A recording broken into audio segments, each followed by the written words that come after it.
Hi there, greetings and salutations, and most importantly, Happy New Year, Happy Holidays. Derek, you know what I say? It is resume pad time, baby.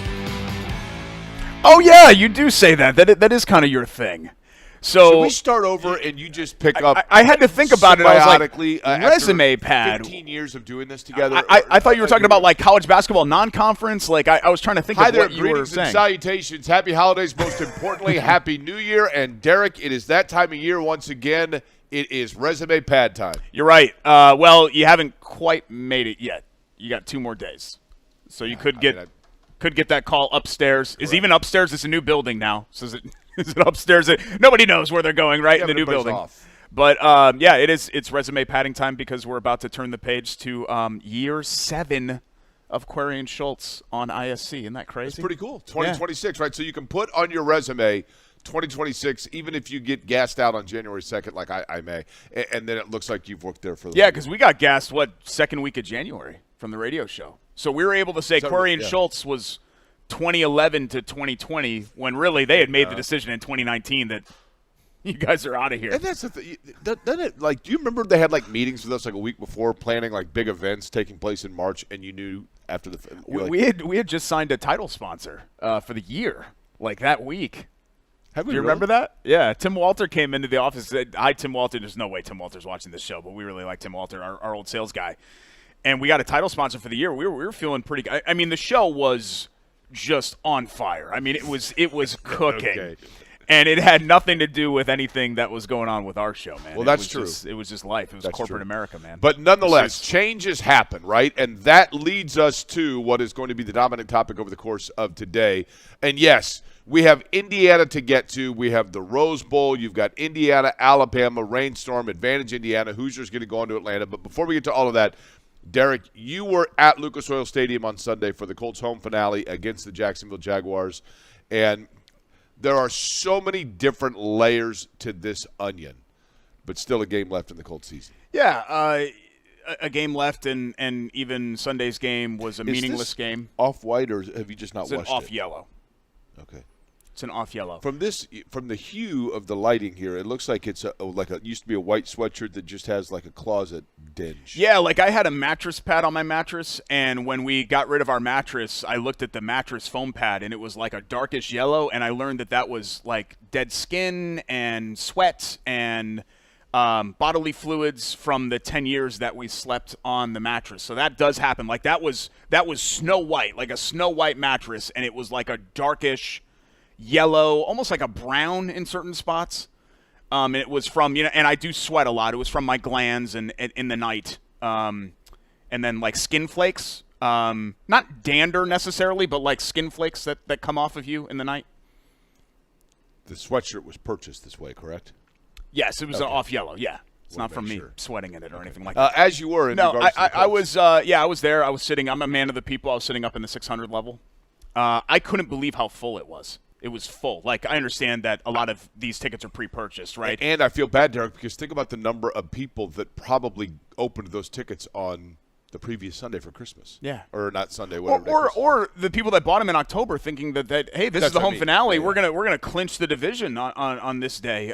So it's just all around it's depressing. But shout out to Colts fans. This really is a great fan base. I know that we knock on fan support in other markets and, whoa, look at the empty seats and all that. Like, this is a fan base that is a really strong fan base, and they deserve better than what they've gotten. But, yeah, they jump out to a 10-0 lead, and then it's just kind of the same old song and dance. I mean, the offense couldn't do anything. I don't think we need to spend a whole lot of time we don't need to break down the game. Like, I don't think people really care. I think the one thing to come from that game is that that's it for Phillip Rivers, right? So thank you for coming back. I mean, 3 games, 544 yards, 63% completion, 4 touchdowns, 3 interceptions. Colts obviously lost all 3, but it was a fun story. Let me throw this at you. And by the way, thank you as always to Hoagies and Hops, which is where we are broadcasting today. For this, we'll later have one of their fabulous warm meals, which is going to be great because it is freezing cold outside. But we love the hospitality of Hoagies and Hops and Chili Water. Right here at 42nd and Boulevard in Indianapolis, the very best, whether you're talking about coming out and getting the Zaire, which I love, which is, again, You take Philadelphia, you marry it with Indianapolis. Absolutely love it. Bailey & Wood, the presenting sponsor of this program. Bailey & Wood is the very best when it comes to home mortgages and making sure that you're getting the best rate and also making sure that you're doing it with a family-owned business. And it is an honor, quite frankly, to be represented or to represent Bailey & Wood and also to be associated with them on this program. Chateau Kitchens as well, who always helps out. And then IU Indy, we got our Jags report coming up later in the show. Chateau Kitchens, of course, completely redid Derek's entire inside of his house. Basically. No, they did the entire inside Pretty of the house. much, yeah. And they did a fabulous job. And, of course, they have the before and after pictures on their Facebook page. More on all of them coming up, but wanted to certainly thank all of them for their continued support of this program. Derek, when it comes to Phillip Rivers, let's get into that first, okay? We now know that Riley Leonard is going to start. Riley Leonard will get the start and will take the majority of snaps in Houston coming up on Sunday. No big surprise there, and frankly, we could probably sit here and retroactively debate whether or not he should have gotten that start against Jacksonville. But they give the ball to Phillip Rivers. He goes out. We saw, obviously, the result. Phillip Rivers, we can critique his play and everything else, fine. I think they knew what they were getting out of Phillip Rivers. I thought he played well given the circumstances, and he seemed, as he said, he would do this over again. You're going to laugh when I say this. Is there a possibility, and I don't mean a high possibility, but can we conclusively say that it is 100% ruled out by the Colts that they don't possibly keep Phillip Rivers' name really close in the Rolodex in case Daniel Jones, I think we can safely say, is their preferred option for quarterback next year? He's not under contract, okay? But Daniel Jones, of course, is coming off of that Achilles injury. I think you could say that he is their best option. Anthony Richardson is under contract. We know that. Riley Leonard as well. But if Daniel Jones is the guy that they look towards and say, that is our guy, and they don't know one thing about him, which is what is his availability going to be in, say, week 1 or 2, or through camp, for that matter, and we need somebody to work with the ones through camp, is there the possibility that Phillip Rivers, knowing going into it that it's going to be in a limited and short window span, is brought back for a game or two to basically be what he just was, a facilitator and an operator of the offense that reads over defenses and makes changes that might be necessary, but then also seamlessly is able to hand the keys over to Daniel Jones, as opposed to an Anthony Richardson, where if he plays for 2 games, plays really well, now you have a quarterback controversy. Daniel Jones is coming back. If it's Shane Steichen that's the head coach, that's who he wants, and then things get murky. Is there the possibility that they entertain or consider the thought that Phillip Rivers may have to go 1 or 2 more games as a Colt? I mean, is there a possibility? Sure. It's not likely, but is there a possibility? Yeah, it's the Colts we're talking about. I mean, this is a team that took a guy that was retired for 5 years out of retirement. So is there a it's kind of like the Colts are, your drunk Uncle Jack. Like, is there a possibility that Uncle Jack gets on the table at the wedding and takes his shirt off and then, starts a Macarena and then dumps the cake on it? Yeah, I mean, there's a possibility he's drunk Uncle Jack, right? Of course. Everything is on the table with people like that. So, yes, everything is on the table with the Colts. Why'd you go with Jack? I don't know. I just – top of my head. Okay. I don't actually have an Uncle Jack. But just off the top of my head. Don't you have an uncle that's a conspiracy theorist? I don't want to get into that today on the show. I do think, there are people that are – first off, I don't think there are plans for Riley Leonard to be in competition for the starting job next year. I think they want to put Leonard out there, get him – I think they think of him like they previously thought of Sam Ehlinger. Maybe this can be a QB2 for us coming up down the line, and this would be meaningful and beneficial experience for Leonard to get in his rookie season. I do not think that Anthony Richardson is going to take a starting snap with the Colts again. Again, possibility, drunk Uncle Jack. Could he? Sure. Is there a possibility? Yeah, he's under contract for next year, but I don't think a Shane Steichen-led team has any interest in putting Anthony Richardson back under center. Okay, again. I'm going to do with you what I did yesterday on my radio show, okay?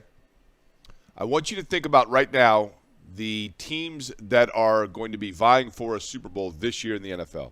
Okay. So the playoff teams as we know it. Yeah. So you've got Seattle, San Francisco, the Rams, the Eagles, obviously. We have to say that. We're here at Hoagies and Hops. Bills, Patriots.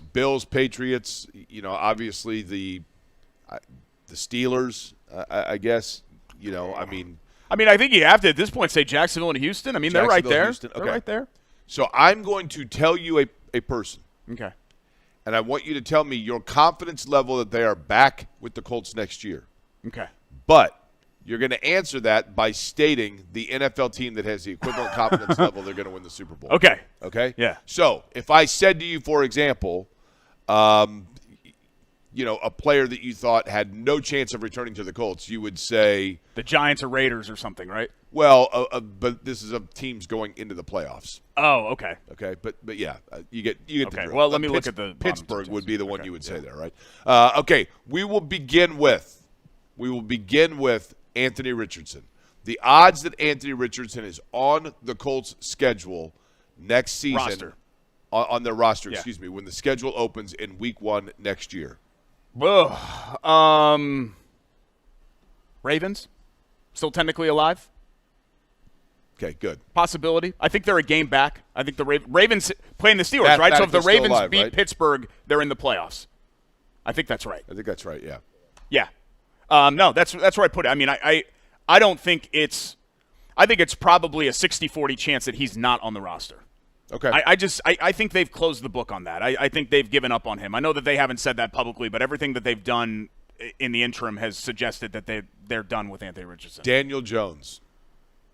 Daniel Jones would be like the 49ers. I think they're going to make it a real effort to bring him back because I think that's their best option. I would agree with that, and certainly I do believe that Daniel Jones is their best option because when you look – the veteran free agents list is not great. Not good at all, yeah, right? Not great. And draft, you have no – now, it is a decent draft for quarterbacks, I think, but you don't have a first-round pick. So, what are you going to do? So, therefore, yeah. And I wouldn't be surprised if they draft a quarterback at some point. But, okay, so Daniel Jones, you're going with that. Shane Steichen. I think Shane Steichen would be like in the Jacksonville-Houston. I think there's a very good chance that Shane Steichen is back. I think if you're asking me, long term, maybe you're going to ask me about Ballard too. But if you're asking me what I think the Colts should do, it would be let the general manager go and bring most of the rest back. I actually think. And let the new general manager choose what he wants to do with Shane. There are coaches, Derek, that you can look at and you could say that you saw them grow on the job. Rick Carlisle is an example of this. Rick Carlisle, who is still in search of his 1,000th win in the NBA and is eventually going to get it. But Rick Carlisle has become and grown into one of the finest coaches in NBA history. A coach that now has earned his keep wherever it is that he can stay there as long as he wants. Probably things Rick Carlisle has entered into on my terms category as a coach. That wasn't always the case when he was a younger coach. When Rick Carlisle was an assistant, Indiana went with Isaiah Thomas over him because they felt like there were still some areas that he needed to grow. He became a head coach. He kind of learned on the job, and he developed and became a championship-winning coach, and is now, a guy that basically he is the franchise. He is the system, if you will. Those things don't happen overnight. I think I'm not saying Shane Steichen is a Rick Carlisle of football, but I think Shane Steichen is a brilliant offensive mind that you can tell when he's working with a quarterback that he is in step with, that there are very, very high ceilings as to what they can do. And you saw that with Daniel Jones. Now, are there still areas in terms of the operation of people, the meshing of personalities, that the motivation factor that he needs to improve upon? Probably. But I do think that he is a promising young future head coach. I mean, he's a current head coach. I'm saying I think he still has a very promising future as a head coach in areas to grow. But I think that he has earned the right to be able to do that here. I do. And some people would say he is just an offensive coordinator. I hear it. But I do think if it were up to me, I would bring Shane Steichen back. I think he's shown enough as a coach, and he seems that players like him, and I would bring him back as the head coach. But if they chose to fire both and gut the roster and do all of that, I'm not losing any sleep over that I either. would agree I'm with not that. going to miss anything. I get it. I'm not going to miss the coach. I'm not going to miss the GM. I'm not going to miss any of the players. That's where I'm at with the Colts right now. So I'm not going to bang the table for Shane Steichen, but I do think that he should come back. Okay, I would bring him back. The last guy here of the playoff team analogy, Chris Ballard. I'd probably put that more in like the – let me think of one of those NFC West teams. The Rams are kind of backsliding a little bit. They lost again last night as we're taping this on Tuesday morning. Maybe I would put – I don't I don't think that the Irsay family has – we don't know, right? We don't know with Carly, but with what they've done in the past, with how loyal they've been, I would lean towards them not making a major change, even though I do think that it's long past time to get somebody else's eyes on this roster. Okay. In terms of Chris Ballard, what I would say is I think Chris Ballard – and I have no intimate knowledge of this, and this is the thing. None of us do. None of us do.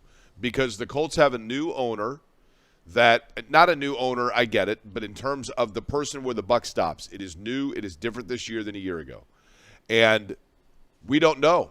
We don't know the thought process of Carly Irsay-Gordon. We don't know the relationships that she has or what it is that she's looking for, which is well within her right, but it's all, she's new, obviously, in that position. But I believe that Chris Ballard will return. And the reason I believe he will return is because I do think that there are two things in play that you cannot overlook, Derek. The first being, you could certainly make, if you were in high school debate class and you were given the assignment, one side has to debate one thing, the other side has to debate the other. If you were given the assignment to debate why Chris Ballard should return, you would have plenty of things to discuss. For example, the fact that they were 7-1, they looked to have a very sound roster. They were offensively on a whole different scale in the NFL, and then the injuries happened.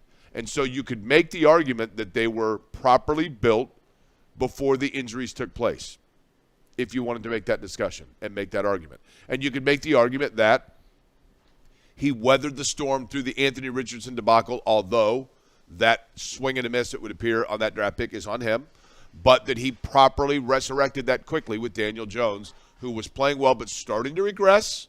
So there are points and counterpoints that can be made very soundly on both sides.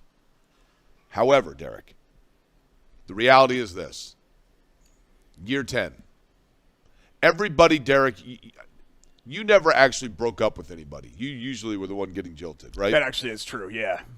But I was the dumpy, not the dumper. Whenever you are in a relationship where one person has to break up with the other, there's always a reason why in the back of people's minds they don't do it. Well, John and Cindy, it kind of ran its course, and Cindy was going to break up with him, but, his mom was ill. It was 2 weeks before his birthday. It was right before Valentine's Day. Well, the holidays were coming up. You can always find that reason, right? There's no perfect time to do it until you do it. And then you look back and you go, yeah, Andrew Luck, I'm sure, looks at it and goes, you know what, my retirement, in the end, it was best for me, right? The Colts with Chris Ballard, in my opinion, Derek, you tell me if you disagree. It has nothing to do with him personally. It has nothing to do with a Hindenburg-type crash, but there just has not been enough sign of sustained success and progress and direction over the course of time to be able to continue. And that's why I think you've got to move on. Yeah, I don't really even care about the context. I understand that they were dealt a bad hand this year with the injuries. I don't care. This will be the 5th straight year that they missed the playoffs. They have not won a playoff game. They're 7 years removed from their last playoff win. They have 1 playoff win in 9 years. It's just not good enough.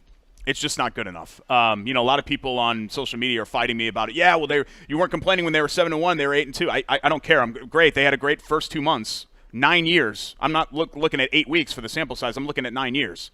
That's what we have for Chris Ballard. And in the 9 years, 1 playoff win, no division titles. You almost laugh out loud when you think about the fact that it's been a revolving door atop the AFC South. Yet the only ones that are never in the door that's spinning around are the Colts. And those are 3 franchises that have blown things up multiple times. Look at Jacksonville. How many times has Jacksonville blown it up in the last 9 years? Houston has replaced a franchise quarterback in that time. And yet they still find a way, and the Colts can. You can't wait for the perfect time to fire Chris Ballard because that time might not ever come. This team will always be competitive because this roster is just good enough to be competitive. Their problem isn't the fact that they don't have good players. The Colts' problem is the fact they don't have great players. That's the issue. Right. They have guys that are good. Oh, okay, the 2 great players. Great. They have a great guard. Hey, your left guard, Quentin Nelson, your franchise player. He plays a who cares position. Who cares? It doesn't impact the game at all. It has 0 impact on the game.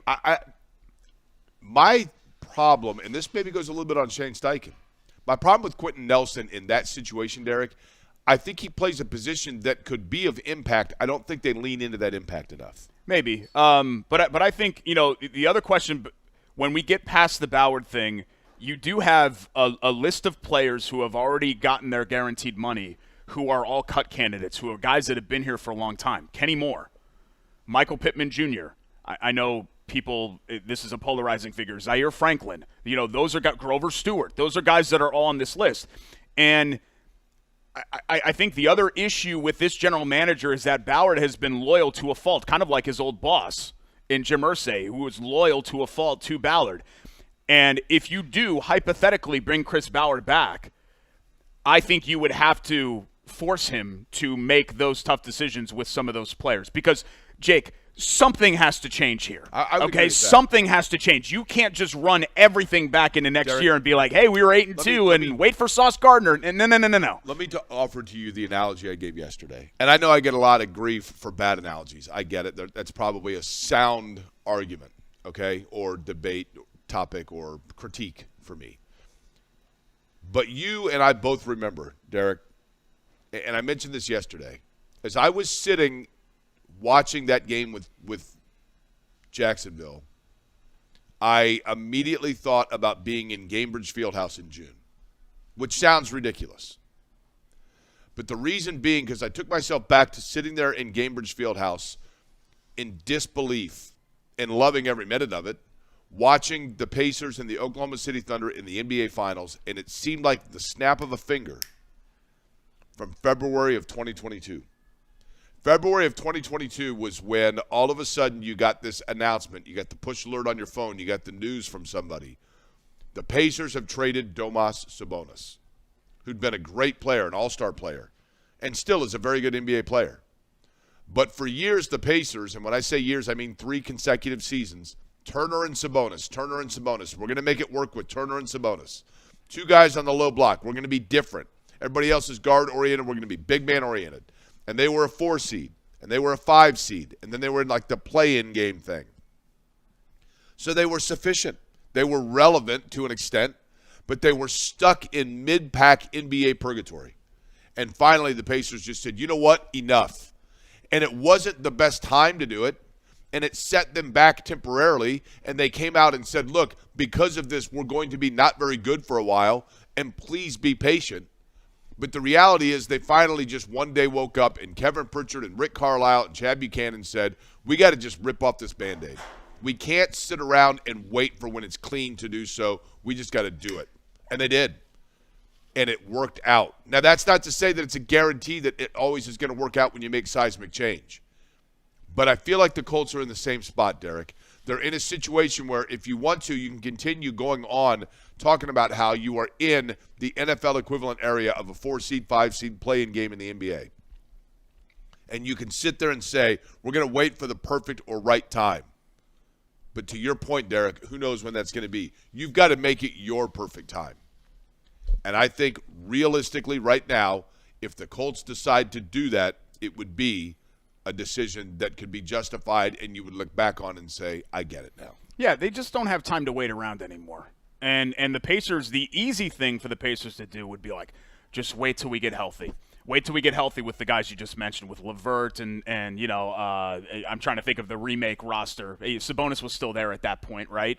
Because they remade it a couple of times. It was Oladipo and Sabonis, and you get rid of them, and then it was LeVert, and then it was Brogdon and guys like that. Just wait. And they made the hard decision instead.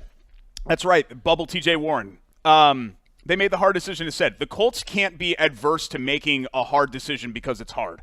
It would be hard. I know a lot of you think it's easy to fire Chris Ballard. It's always hard to fire a general manager, especially one that you gave so much rope to. And it's not like we're sitting here pining for or hoping for or wishing for a guy to lose his job and his livelihood. Chris Ballard will be fine. He's told me that before. He has a college degree. He'll get another job. But, direct quote, he'll be fine. I'm not longing for him or pining for him or rooting for him to have to uproot his family and everything else. By all accounts, he's been a good guy in the community. He's a nice guy. I think at times a little smug, but none of this is personal. It's just numerical. And numerically speaking, the Colts outside of the Peyton Manning and Andrew Luck eras as an Indianapolis franchise average about 8 to 9 wins a year. And the question is, do they want to continue that or do they want to try to move forward? Yeah, you just can't run a franchise where there's no accountability or consequences because then everybody gets comfortable. Right. You know, guys like Zaire Franklin and Jonathan Taylor and Kenny Moore and Michael Pittman Jr., they fail every December. They lose every big game when the season is on the line, right? But they're back every year. The general manager keeps swinging and missing at edge with a bunch of guys that are just guys. It's just, who cares? He can't solve the quarterback position. He still hasn't. Well, Daniel Jones had a great 8 weeks. Great, it was 8 weeks. He still hasn't solved the quarterback position. The Colts are in the same position that they were 7 years ago right now when Andrew Luck decided, you know what, I'm good. I'm going to walk away into retirement. And that's a big problem. You know, I don't care that the interior of their defensive line is good. I don't care that he's really great at finding – fourth-round guards and backup tackles. I don't care. At the impact positions, the Colts haven't been good enough. The results haven't been there. 8-9, 9-8. They're 25-25 since he got a freebie. He got a mulligan for the 22 season, and the Colts are 25-25. It's just not good enough. It's time to move on. That's it. I can't disagree with it. Look at you. You're fired up. Yeah, I am fired up about it because I'm tired of it. Everybody's tired of it too. We can make excuses all day long about this and that and whatever else. It's just sad. It's excuses. But you started out by just saying, like, you were very calm and rational, and now you're getting angry, Derek. I'm just. You know what it looks like when you've had a couple of drinks in you. This is what you're like. No, I'm actually really jovial and. No, not when you have the hard liquor. I don't have a lot of hard liquor. Well, but usually. when you do. I'm usually crushing like high noons. Okay. Just crushing them. I'm ready to crush this Phreedom dog. Unbelievable. Hoagies and Hops, Hoagie and Hero of the Weeks. You know, a lot of times we feature Sandos, but sometimes we feature the hot dog menu, which is extensive here. This is the Phreedom dog. So you have the regular all-beef hot dog, delicious. And then you have the cheesesteak toppings as well on here. So you got whiz, you got some sliced ribeye, you got some pep on here, some peppa-do pep, and some onion as well. Really, really good. And then we have the sticky fingers. We haven't had this from one yet, Chili Water. No, it's not on all the time. The Imperial Breakfast Stout. This is a great winter beer. I like the dark beers in the winter. Heck yeah. You know, summer beers are for the lighter beers. Winter. You know what this for the darker. Oh yeah. Like little chocolate notes in there, I think, like a little bit. The stout. I'm not a sommelier or whatever else. What? But let's try the dog. That's actually wine, isn't it? Is that wine or beer? Yeah. All right. Here we go. That is fabulous. This is you are napkins too. You are right. This is a perfect lounging around New Year's Day, watching the Rose Bowl, cold outside, right here. Perfect. Absolutely perfect. And the Sticky Fingers Imperial Breakfast Stout. Breakfast stout, but breakfast for dinner. Wonderful. Oh, man. You doing okay over there? That's good. I'm doing all right. Derek is apparently not going to allow me to enjoy what it is that we have here. Give me the name again. Phreedom Dog. The Phreedom Dog. What are you doing? You've already eaten half of it in 2 bites. What are you, Joey Chestnut over here? Oh, man. That's good. We don't need to go to the solo camera break. That is delicious. I got some onion on my keyboard. Phreedom Dog, like PH, like Philly, because that's what they do here. Hoagies and Hops and Chili Water Brewing. So Hero of the Week. I'm actually going to give it to a Colt. I feel like he's actually won this award before. I don't remember the context behind it. But, you know, we talk about how this Colts core is filled with guys who are nice guys, but they're not winners. Technically, Ashton Dulin has not won anything in his time as a Colt. But here's a dude that just makes winning plays all the time. He comes back into the lineup, and he makes an impact, bang, right away. An elite special teams player. He's probably the best gunner in the NFL. I don't know how many gunners I can name in the NFL. But he came up with 2 50-plus yard returns. Each of them set up Colts scores. He's signed through next year. He's 29, and I really hope that he's a Colt for the rest of his career. You know, it sounds weird to say this, but he's like the one guy that I would miss on this roster. I wouldn't miss the rest. I remember, think, again, and we'll talk about it down the line. I think people need to be prepared for, you know, Michael Pittman Jr., Kenny Moore has not been a great fit for this defensive scheme, and some of these other longtime Colts being bid adieu at the end of this season. I had sent a post, tweet, whatever you want to call it, in the middle of the year at one point that just said, Ashton Dulin just makes plays. Every time his number is called Ashton Dulin, every team needs an Ashton Dulin. And one of my queryisms the copier guy. Have you ever heard me mention the copier guy?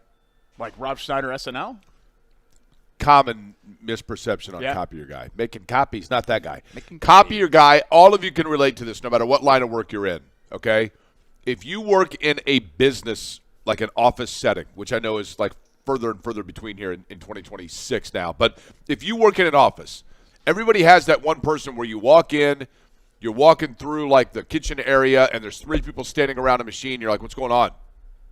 I mean, the copier's like not working. I don't know if it needs toner. I don't know if it's jammed. It's just we're banging this thing. And there's always somebody that you go, well, where's Scotty? Because where I work, it's Scotty Johnston. Where's Scotty? Somebody call Scotty. He'll know how to fix it. Scotty knows how to fix everything. He knows where everything's located. He knows where everything is. Literally, if anything breaks down, Scotty's the guy you call him in, and he has the fix. He knows exactly what it needs.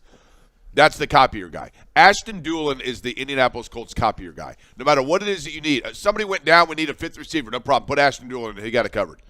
We need a gunner. No problem. Ashton Doolin. We need a punt return. No, Ashton Doolin can do it.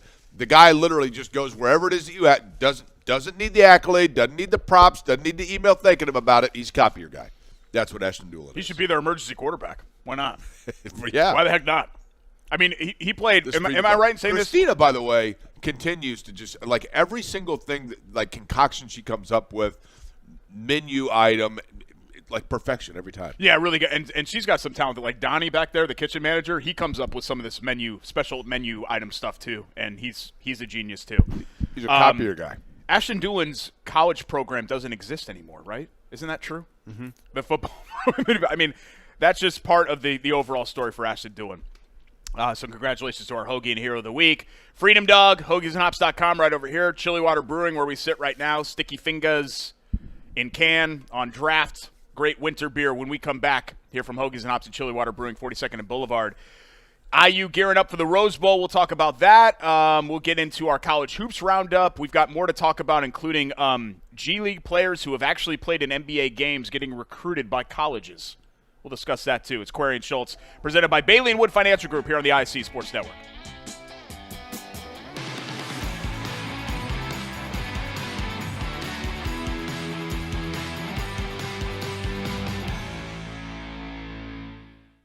At Bailey & Wood, we pride our... Welcome back, Query Schultz, ISC Sports Network, presented by Bailey & Wood Financial Group. 855-350-HOME, BAWFG.com for our friends Mike Wood and the rest of his team at Bailey & Wood. Whether you're looking to get pre-approved for a home mortgage or you're looking to refi, you can do so with our friends at Bailey & Wood. 19 Indiana branch locations. They've even got a couple in Florida if you happen to be down there. But BAWFG.com, 855-350-HOME for the 5-star and best customer service. He just took the fam down to Miami. Dolphins have closed the season pretty nicely. I mean, they looked like they were going to be the worst team in the NFL the first couple of weeks of the year, and they've rounded back into their usual average form, which I'm afraid that the Colts are kind of in that mix too. I have a dumb Dolphins question. Yeah. I'm embarrassed to admit that I don't know the answer to this. I should know the answer. I might not know. I'm not exactly a Dolphins expert myself. Rake will know. Did the Dolphins have to go away from Tua due to injury or because they want to try something different? No, I think it was they want to try something different, yeah. Okay. I don't think he got injured this time, even though they have had to go for in an opposite direction. I mean, his injury history was why, because he's had – It's time. It's time for them to move on to something else, kind of like it's time for the Colts to move on to a new general manager. Let's talk about IU gearing up for the Rose Bowl. 7-point favorite over Alabama, 4 p.m. kick on New Year's Day. And 4 p.m. local. It's 1 o'clock on the West Coast. Everyone that I know is there in Pasadena. Every IU person I've ever met in my life is there, and as they should be. An exciting thing, not only IU Rose Bowl, but playing Alabama. I mean, can you imagine a season where they beat Oregon, Ohio State, and Alabama in the same season? That'd be pretty crazy, but I'm getting a little bit ahead of myself. Jake, this is one of those games to me that if you switch the jerseys and switch the programs and switch the pedigree, I don't even know if you would consider the fact that Alabama would lose to Indiana. Like, if Alabama was Indiana and Indiana was Alabama in this spot. And I don't want to be overconfident here because can Alabama beat IU? Yeah, of course they can. They have the talent out the wazoo, even though this hasn't been like vintage Alabama, like Nick Saban Alabama. This isn't the Alabama team that played Michigan State a couple of years ago when Michigan State made it. This isn't the Alabama team that played Notre Dame. This isn't the Alabama team that played any of the Clemson teams. You know, they're not close to that level of Alabama team. But I look at the matchup and things like that, and I think Indiana's in a great spot because as long as they run the ball, even competently, if they run the ball well, it's hard to even see Bama's path to victory. You know, Alabama's been pretty much a one-dimensional team, which sounds weird to say that they're not a good rush offense. Ty Simpson's really good. You know, he's one of the better quarterbacks that Indiana will have faced this year. But, you know, you get Omar Cooper back. You still have the Heisman winner in Mendoza. You've got a great two-headed running back attack. I think there's a lot to like about this matchup for Indiana. Okay. There's a lot to like, including this, okay?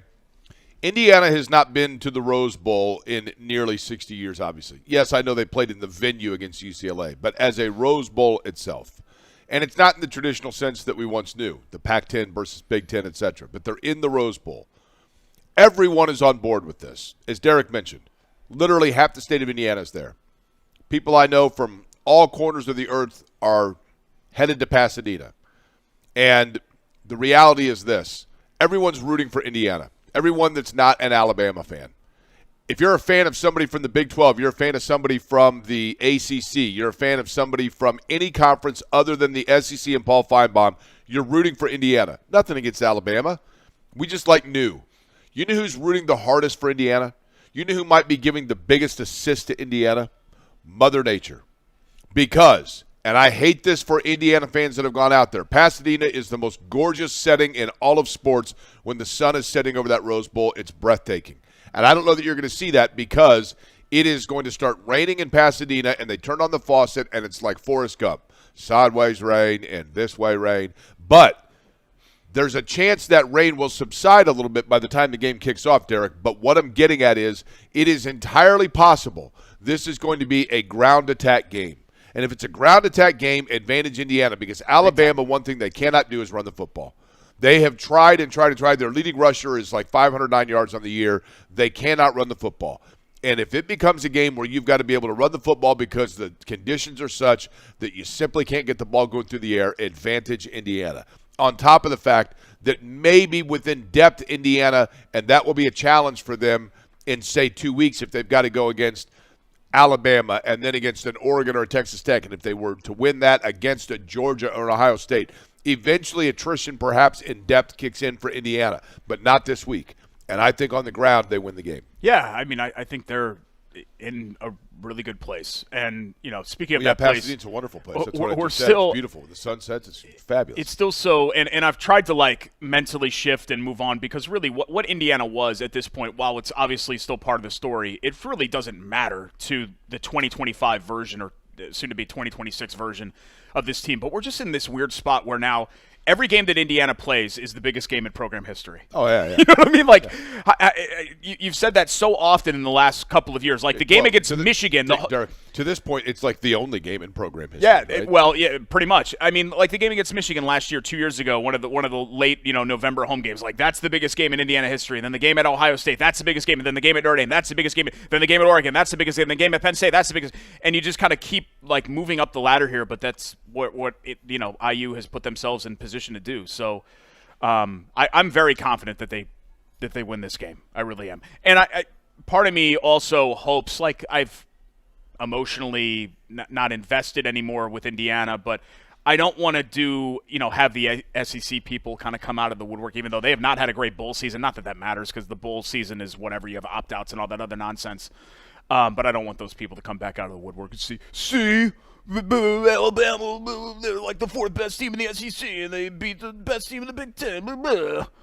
And you got to do that all. You know what I mean? Like, I don't want to do that. I don't want to do that stuff again. Missouri would win the Big Ten. See, you sound like Borat. It's the worst. Is that your Borat impersonation? No, I don't think it sounds like Borat's a completely different. Oh, very nice. King of the Castle. Go do this. Go do this. You sound like Borat. No. I got you kind of. Huh? Borat's fabulous. Oh man, yeah. I've. Speaking of fabulous, I'm going back to the sandwich as you were. I showed Borat to my dad after it came out. We actually went to a Notre Dame football game, and we went back to the house in South Bend, and I think I popped it in the DVD player because those were the days that you did that, and I've never heard him laugh that hard ever. And we would never watch that movie with my mom in the room or anything like that. But he liked it. He liked it when he took Borat went to the car lot and he was asking about the car that would be the magnet for. Right. Yeah, he liked that part. Hi, Dad, if you're watching. College hoops roundup. I guess let's stick with IU. We're just talking about IU football. Very long holiday break for IU. They haven't played in almost 2 weeks. They're going to reopen Big Ten play Sunday against Washington. They have not looked great. And I understand that they've won, but they're playing lower-level competition, and even against lower-level competition. I mean, IU is, I think, just in for a feast or famine season. This sounds very simplistic, but it's true. If they're going to make shots, they're going to have a chance. If they're not going to make shots, they have no chance. Like I said, Derek, like a month ago, when you have shooters the way Indiana does, which are streak shooters, Wilkerson and DeBreeze, they're streak shooters, right? When they're hot, you're going to have nights where you can beat anybody, and you're like, holy cow. Did you see, like, Indiana's hanging with Purdue, whatever it might be? You're also going to have nights where it's like, how in the world they get beat by Minnesota? Yeah. That's just going to happen. Now, I think what we're going to find out in the Big Ten, and there are a couple of things I can mention about IU basketball here. First off, I like their spacing offensively. I mentioned that before. I like their ability to shoot. I mentioned that before. But I am genuinely worried now going into the Big Ten about their lack of athleticism and ability to move side to side and get to space defensively. I just think they're going to have a rough go of it in the Big Ten. It's funny because like 500 in the Big Ten maybe, but the last couple of teams have had a bunch of athletes and no shooters, and now you've got a bunch of shooters and not. Yeah. You're right. It's like you've traded one problem for the other. Moving on to Purdue, they concluded non-conference play at 11-1. They easily dispatched of Kent State, who might be the MAC favorite at Mackey Arena on Monday night. I took James. It was fun. He had never been to Mackey before. How loud was it? Not close to what it usually is because there's no students there. But honestly, Jake, I'm at the point, and I think it's just because we're old. I wear earplugs. Yeah. They're not the full, like, foam ones, but I wear little earplugs that take it down like 50, 60%. You wear headsets like this for a living. Yeah. Well, not for a living. I mean, I do this for Schultz Media LLC is a business, I guess. So I'm a businessman. You go to a sporting event with earplugs? Yeah. You want to see them? I think I have them somewhere. No. I haven't cleaned them. I get waxy in the winter. Do you get waxy in the winter? I get a little more buildup than normal. But Purdue re-enters Big Ten play at Wisconsin. Generally a difficult place to play, even though Wisconsin's they're okay. Not a great team. You they're can fine. Put like a solution in your ear that cleanses out all the wax. Like you put these drops in, and then you wait, and then all of a sudden, like it's like a river. No, I don't need a river. Looks probably like your mattress as it comes out. I just kind of dig in there, and then whatever I can get. No, that's terrible to do because you're pushing the wax further in. No. I don't dig in. I dig around. So I go around like the circumference of my ear. With the tip, and then if there's anything, sometimes I get like spackle on there that's a little caked on a little bit more, and then I'll take a little bit of a sharper. I have something with a metal edge, and I'll scrape, and kind of get that. What is the purpose of earwax? To keep like dust and things like that out of your ear, right? Isn't it like eyelashes? But it's like it doesn't keep it out because it's so far in. By the time the stuff gets there, it's like, well, you're basically here now. I'm just glad that we could talk about this stuff. Like, we talk about sports and issues and guy stuff and things like that. And, grooming is a big part of it because I have to groom a lot because I get a lot of ear hair. So I have to go in and buzz that every 2 weeks or so. And then the normal stuff, nose hairs, and then, there's other trimming that I'm not going to, personal areas and things like that you get into, straight razor stuff. Wasn't that one of the title sponsors we had after we had done Manscaped? Yeah. Yeah, that was with Ball State. We did a Manscaped, and I actually have the trimmer. It's called the lawnmower, and it actually does a better job than my lawnmower. To be totally honest with you. Getting back to college hoops, though, good transition. Butler has a tough trip coming up here to Creighton. I could have listen. I had no problem with Derek mentioning the lawnmower, okay? When you simulated the motion of you using the lawnmower is when I got to draw the line there. Well, it was a little uncomfortable. It's just, you just buzz it real quick. It's fine. Everything is very well kept. Well kept, I should say. It's, not seeded and aerated. That would be your lawn, but like the equivalent of that is what I do with my and then springtime. It blooms rather nicely. Butler Creighton tonight. Villanova Saturday at Hinkle. They're right on the NCAA tournament cut line, so some big matchups coming up here for Butler. Now, the big matchups in college basketball, the big storyline that is literally, it's now at this point, this is like water coming through the dam. And I don't know, this I think is just going to get bigger and bigger and bigger. And Derek, you and I have talked about it. There are not many areas on this program where we have like some sort of like this futuristic foresight where people can look at it and say, I learned that on Query and Schultz years ago. But this is one of them. I don't know if you even remember this conversation, Derek.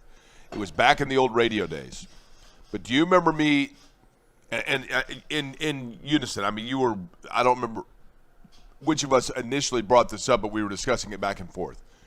When we came to the term of the Hat World League. Do you remember this? I had mentioned when we were talking about conference realignment. You remember we talked about conference realignment and the Pac-12's involvement? Oh, yeah, and the kids on the table and picking the hat. Well, what I was saying was if you go into a hat world in a city, in a state that has no sports affiliation, take Butte, Montana. If you walked into I guess now it would be Lids, but Lids or Hat World in the mall in Butte, Montana, and you walk in and you go to the back in the college section, who are the hats that you see on the wall? You're in Butte, Montana, you walk into Lids, you're like, hey, where are your college hats? And they got all the college hats in the back. Who are the colleges they've got? Notre Dame, Texas, Ohio State, Michigan, Carolina. North Carolina is always one. Probably USC, right? Yeah. Florida State. Yep. There are those 15 to 20 college athletic programs that are their own brand. Realistically speaking, even though they're aligned with the conference, they're their own brand. And I have long said, somewhat in jest, somewhat just for the lunacy of showing how far it can go. But I have long said that it would not eventually surprise me if the NBA G League, which originally was the D League, now it's the G League because Gatorade sponsors, etc. I said it would not surprise me if eventually the NBA G League were the college basketball programs that basically make up the Lids or the Hat World Conference. Those programs that are bigger than the conference they play in. Kentucky, Kansas, Indiana. For this point, now you can put in Alabama because it's a big brand. Auburn, it's a big brand in college basketball. Eventually, my concern was that those teams would secede from their respective conferences and say, we are now subsidized by the NBA, and we are the G League. We are the G League because a player that is coming out of high school that wants to go into the NBA that isn't quite ready can spend a year playing for us, and they're going to play for us as the Kansas Jayhawks, and they're going to play against the Ignite or IMG or Kentucky. And it sounded ludicrous. But now here we are, where you have one player who has been a G League player that has already played in an NBA game. And there's reports that multiple programs, including Indiana, are talking to them. You have another player that just signed with Baylor who was drafted into the NBA, has yet to play a game. Didn't play in college yet. Got drafted as an international player into the NBA and now is going instead to Baylor, even though an NBA team has his draft rights.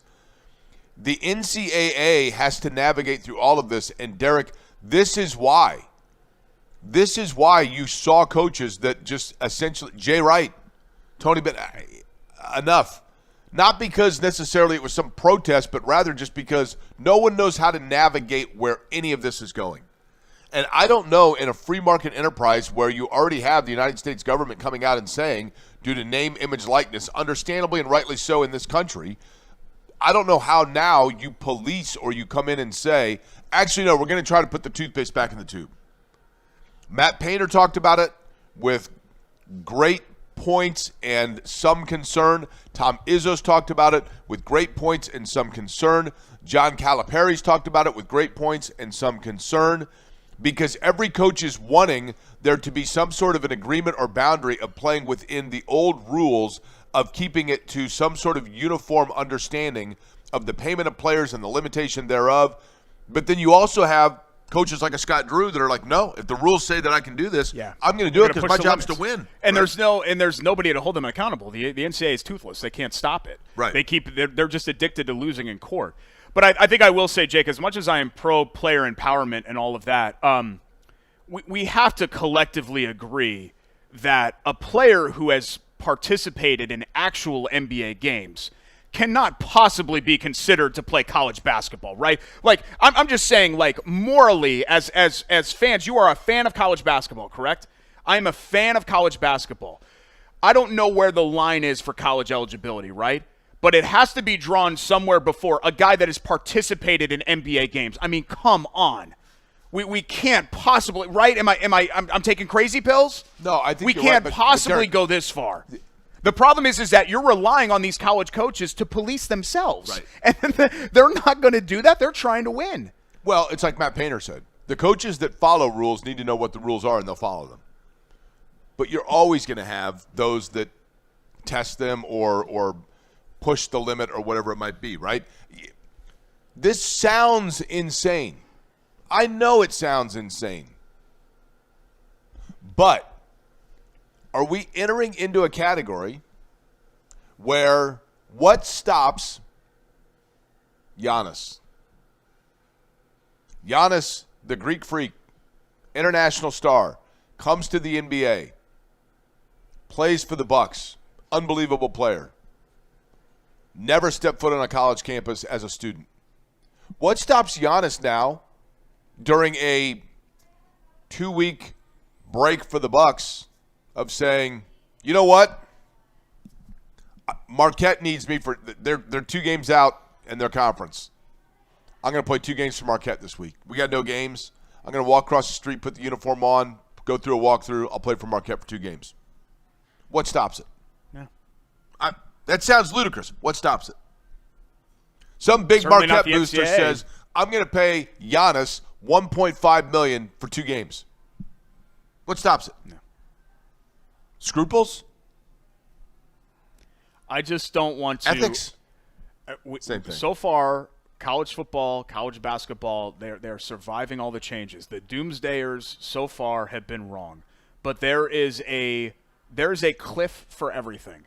And I just feel like, particularly in college basketball, we're getting closer and closer to the cliff. And I don't want to see it happen. I am not rooting for college basketball totally or college agree. football to fail. There's nothing better than March Madness, right? Yeah. I mean, the NCAA tournament. But the challenge is this, and I talked about this last week. I think we might have talked about it. I don't know where this came about in my mind, but I literally, like 2 months ago, woke up one day and just thought, when I was a kid, and I know that everybody romanticizes things from when they were a kid. When I was a kid, college basketball had great personalities. You had Bob Knight, that was the most famous coach in sports.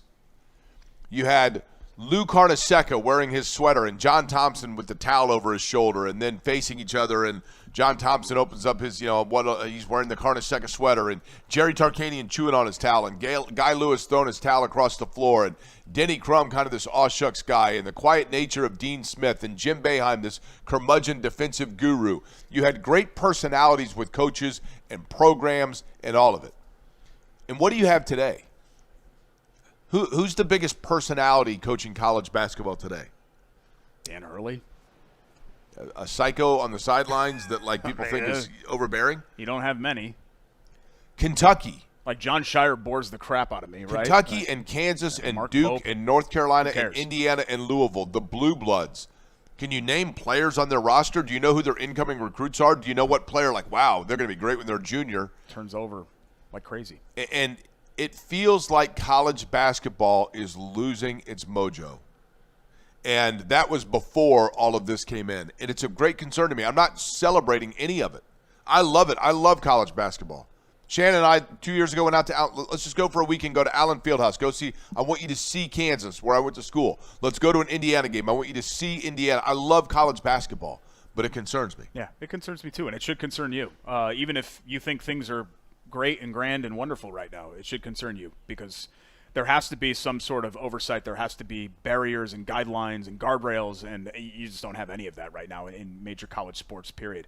We come back on the show, a very quick hits. We'll get to Ballard Bobley presented by our friends at Chateau Kitchens and more. It's Query and Schultz. Oh, IU Indy Jags Report. Don't want to forget about that. Here on the ISC Sports Network.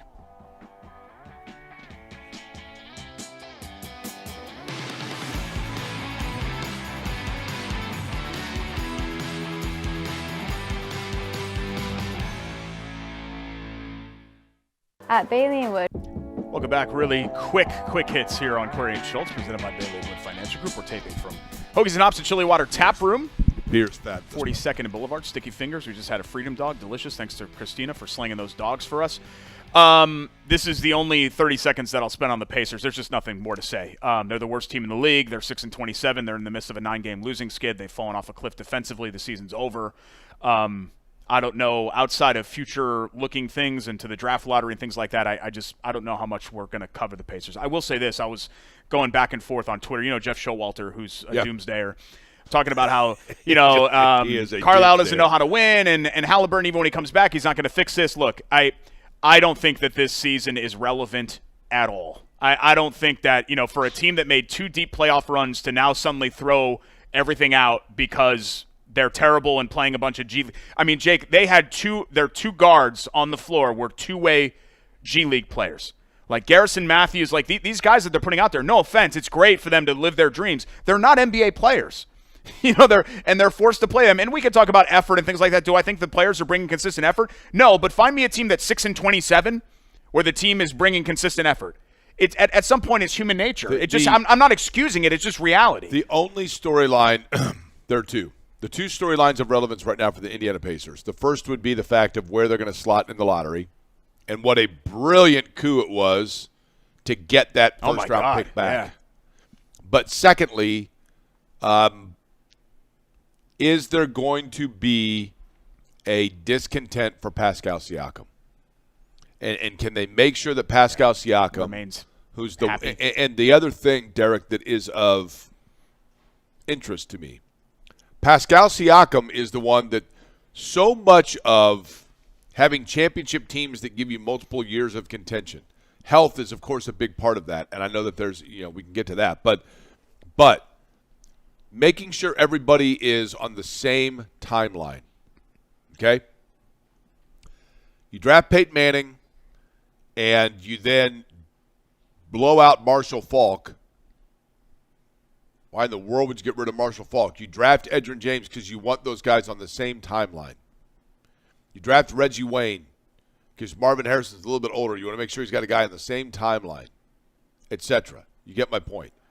Pascal Siakam was the one guy that was a little ahead of the timeline of Tyrese Halliburton, Obi Toppin, Aaron Nesmith, Andrew Nembhard. But you re-signed him to a max deal because he had not a lot of mileage on his tires because of the games or minutes that he was spared in Toronto. And that was the big selling point. Well, I know that he's older, but in terms of the total number of games played and whatever else, he's a younger version of that.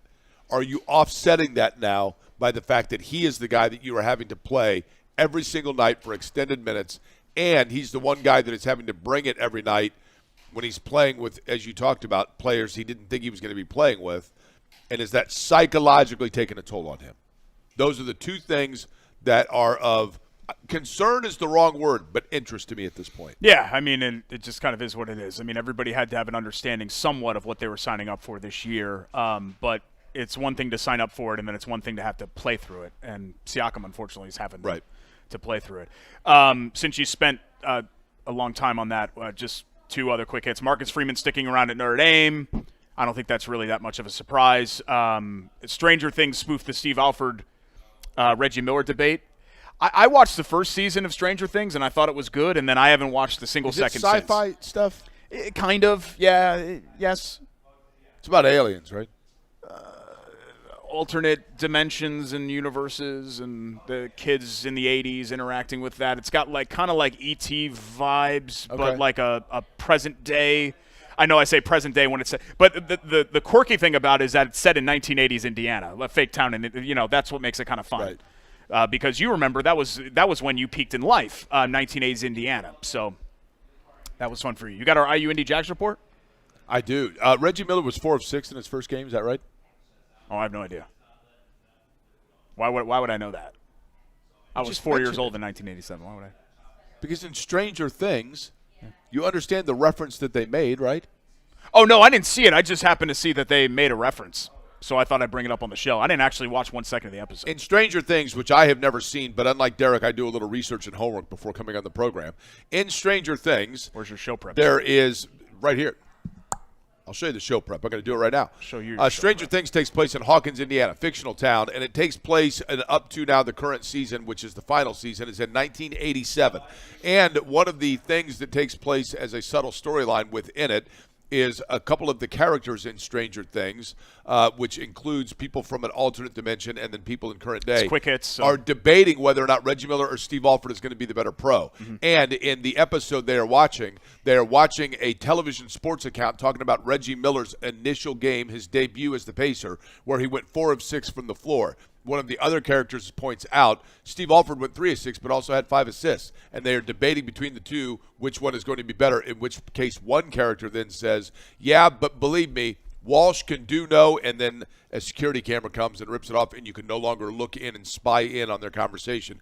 Presumably it was that he was saying that Walsh can do no wrong, going back to the debate in 1987 when Donnie Walsh controversially took Reggie Miller over Steve Alford, which is a great topic of debate for like 5 games. All right, IUND Jags report time, since we exhausted our quick hits. Aren't you glad, folks, that I did my homework with that? Aren't you glad that overly verbose hits. Maybe we can call it that. By the way, Shannon has no idea what I do for a living. She's calling me right now. Yeah, my Ash was texting me.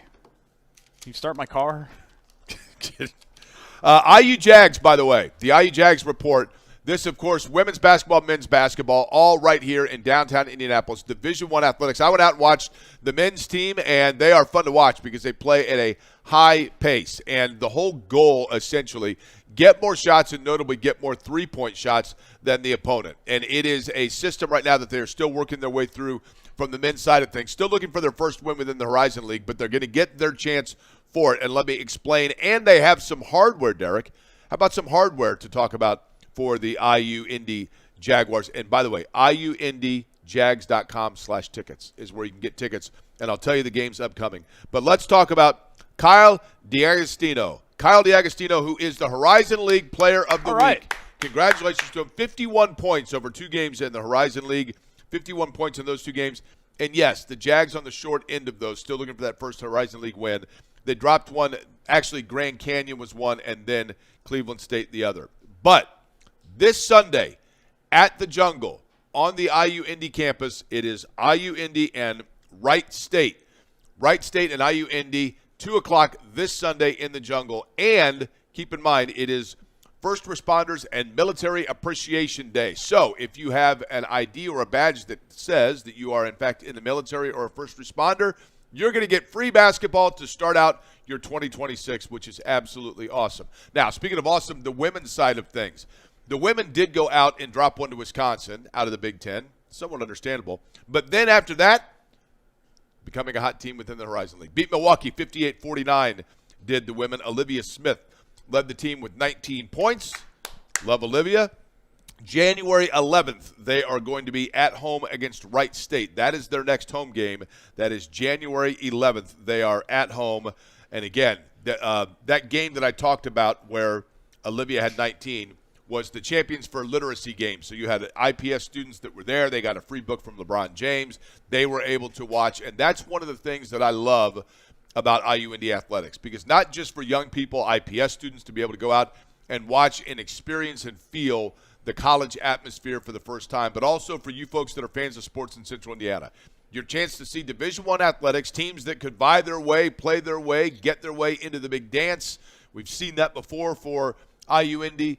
And it's your chance to see Division I athletics with local players, oftentimes, that have played high school basketball right here in Indiana in any sport. But again, ticket information, IUIndyJags.com/tickets. Dun, dun, dun, dun, dun, dun. IUINDY. Oh, that just right replays in my head. Often. We I come love back. the Jags, man. Chateau Kitchen's Vital Bowl Bleep. Jazzy the Jags. And we will wrap up because Jake has just been talking way too much. We're way over. It's Query and Schultz, presented by Bailey Wood Financial Group, ISC.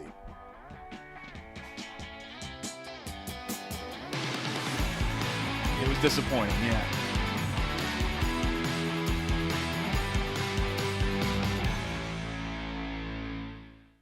at Bailey and Wood. Back for a final time, Query Schultz. Last time in 2025 here on the ISC Sports Network. Thanks to our great crew for making this possible today, and our friends at Hoagies and Hops and Chili Water Tap Room, 42nd Boulevard, where we are recording from right now. And our presenting sponsor, Bailey Wood Financial Group, will give a sponsor shout-out at the end, including Chateau Kitchens, at Chateau Kitchens on Instagram and Facebook for before and after photos of their latest projects. Stephen Moore and his team will take care of you like they took care of me. Anything on the interior of your home, whether it be a kitchen, a bathroom, those are their bread and butter right there, but a basement, a wet bar, they will handle all of your in-home transformations and projects, and you will be very, very happy that you used our friends at Chateau Kitchens. They are awesome. Check out their before and after pictures on their socials at Chateau Kitchens, and you don't even have to take my word for it. Just use your own eyeballs, and you'll be able to see what they can do. Statement one, Jake. Buy it or Bo Bleep. Jacksonville should be the AFC favorite for the Super Bowl. They're hot. They are hot, and we certainly like Jaguars, right? But boy, Trevor Lawrence is playing at a high level, and they have they've got about everything that you would want, but I would say no. I actually think the AFC favorite is New England. I think the AFC favorite might be Houston. Houston defensively is outstanding, Yeah. but I think Drake May is the one that right now is playing. He has a maturity about him. Not that Lawrence doesn't, but I think New England's more complete. It's just hard because New England, it feels like they play the worst team in the NFL every week. That's fair. I mean, you talk about the scheduling gods, and it's not their feels fault, that way right? about Jacksonville also. Man, yes. the scheduling gods have really – the metrics don't love Jacksonville. No, I'd say Bo Bleep because I would pick some of these other options. But do I think Jacksonville could go to the Super Bowl? Absolutely. By the way, my favorite analogy ever, and I think you're seeing it play out here. I think Trevor Lawrence is Chris Webber. I don't think that he's going to be the transformational player that people thought he was going to be, but I think he's a guy that's going to have a very good Hall of Fame level career. Fair. I think that's what he is. The Colts should consider trading Jonathan Taylor. Buy it or Bo Bleep? Buy it. Yeah, they should consider everything. I think at this point, we may be at a crossroads where it's this might be the Ryan Grigson do-over of, you know what, look, I got a bunch of guys that are 30 and over, and I've got to start from scratch. That's entirely possible. Black Monday where they cut Dallas Clark, Gary Bragg, we were doing everybody this. on Do the you same remember day. where we were? Yeah, we were at the JW High Velocity That's Lounge. correct. Because it just opened, right? That's correct. Yep. Man, that was a crazy. That feels like, it was almost 15 years ago now. That is nuts. Yeah, I don't think the Colts are going to go scorched earth, even if they fire Ballard, and if let's say they fire Steichen too. I don't think they're going to go scorched earth, but like I said, the guys. I don't know about trading Jonathan Taylor. Should they explore it? Yeah, of course. But I would guess that he's back on the roster next year. I do not think Kenny Moore and Michael Pittman Jr. are going to be back. Pittman Jr., great guy, has fought through injuries. He doesn't give you the production that he's getting paid for, and you need to allocate that money elsewhere. Alec Pierce has become your best receiver. Yeah. And you need to do anything that you can, and he's your best playmaker. And as much as I love Michael Pittman Jr., name a great play that Michael Pittman Jr. made. Right. That was a game-changing play. Well, in Week 6 against the Dolphins in 2022, you know what I mean? Like, I'm sure there was a game or two that he did something, but you can't. He's a safe, reliable player, but yes. All these guys, nobody's done anything in a game that mattered. And Taylor had the walk-off against the Patriots in 21. That's about the extent of it. That's maybe the last big game that it felt like the Colts won late in the season. Final one, the bowl season, I feel strongly about this. The bowl season has officially been ruined. Yeah. It sucks. It sucks. The the games don't Pop-Tart matter. thing is only The results don't matter. The rosters aren't the same. I've got one I for get you that guys. it's fun and kitschy and Pop-Tarts Bowl and, oh, look, they're eating beans out of a giant truffle. Like, whatever. But it's the games. You watch for the football, right? You watch not just the novelty and for the fun, but you watch for actual football and have it be meaningful, and it just doesn't mean anything. I've got one for you. Yeah. Fans that show up to see their team's Super Bowl celebration parade will have to wear hat and gloves. We're at the end of the show, and I don't know if I want to do a deep dive into this. No, they won't. Okay, so who do you think's going to win it? I think you're giving me the Niners, Rams, Jaguars. Seahawks, probably. I don't know that you'd need hat and gloves in Seattle. Yeah, you might. Mid-50s. Yeah. Denver. Depends on the day. Denver, I'd say no. Denver might be 60 and sunny. Denver, Yeah. it might be 20 degrees and sunny.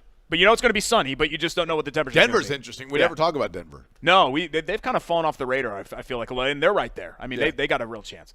No, I'll say warm weather, but it's mostly because I just want to move on and end the show. Thanks to our great guests, our great sponsors today. See, Jake has me all in shambles.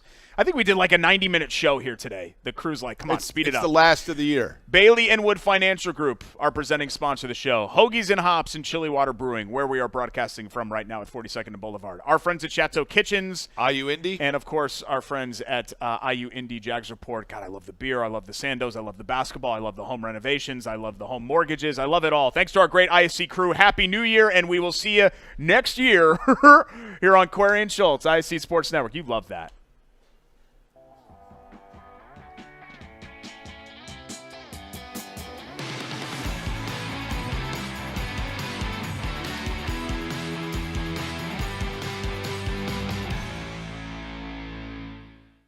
At Bailey & Wood, we pride ourselves on our 5-star customer service.